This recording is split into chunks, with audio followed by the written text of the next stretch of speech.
یہ آنکھیں کیا کیا دیکھتی ہیں، حیران ہوں کہ پھر بھی یہ لب ہیں خاموش۔ آج جس موضوع پر میں بات کرنا چاہتی ہوں، یہ موضوع ایسا ہے کہ کوئی اس پر غور نہیں کرنا چاہتا۔ سود کا نظام ہمارے اس نام کے اسلامی معاشرے میں بہت عرصہ پہلے سے رائج ہو گیا، لیکن اس پر کسی حکومت، کسی قانون نے پابندی نہیں لگائی۔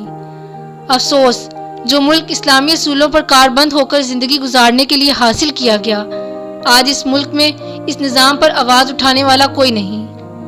لیکن قرآن میں اس گھٹیا نظام کی سختی سے تردید کی۔ دین کے مطابق سود خور اللہ اور اس کے رسول سے جنگ کرنا ہے۔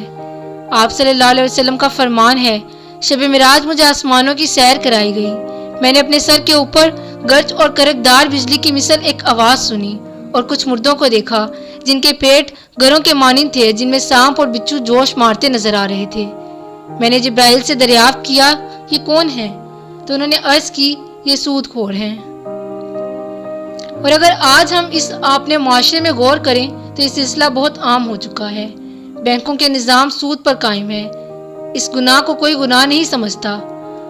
آپ صلی اللہ علیہ وسلم کے فرمان کے مطابق آخری زمانے میں 4 خصلتیں عام ہوں گی، جس میں سب سے اول سود کھانا ہے۔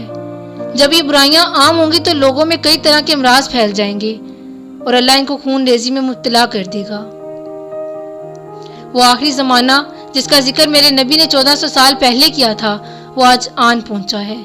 آج یہ تمام عادتیں لوگوں میں جا بجا پائی جاتی ہیں اور انسان اتنا ناسمجھ ہے کہ آج بھی اللہ کی ناراضگی کو سمجھ نہیں پا رہا۔ سود خور جب تک سود کے مال سے اپنا پیٹ بھرتا ہے تب تک اللہ کی ناراضگی اور لعنت میں رہتا ہے۔ اور آج اسلام کے نام پر قائم کیے جانے والے اس ملک میں سود کا نظام رائج ہے۔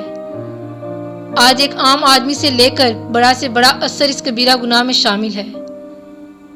اختتام میں دعا گو ہوں کہ اللہ ہم سب کو اس کبیرہ گناہ سے بچنے کی توفیق دے اور ہمیں انفرادی اور اجتماعی طور پر اس معاشرے میں گناہوں اور غلطیوں سے پاک نظام زندگی رائج کرنے کی توفیق عطا فرمائے۔ شکریہ۔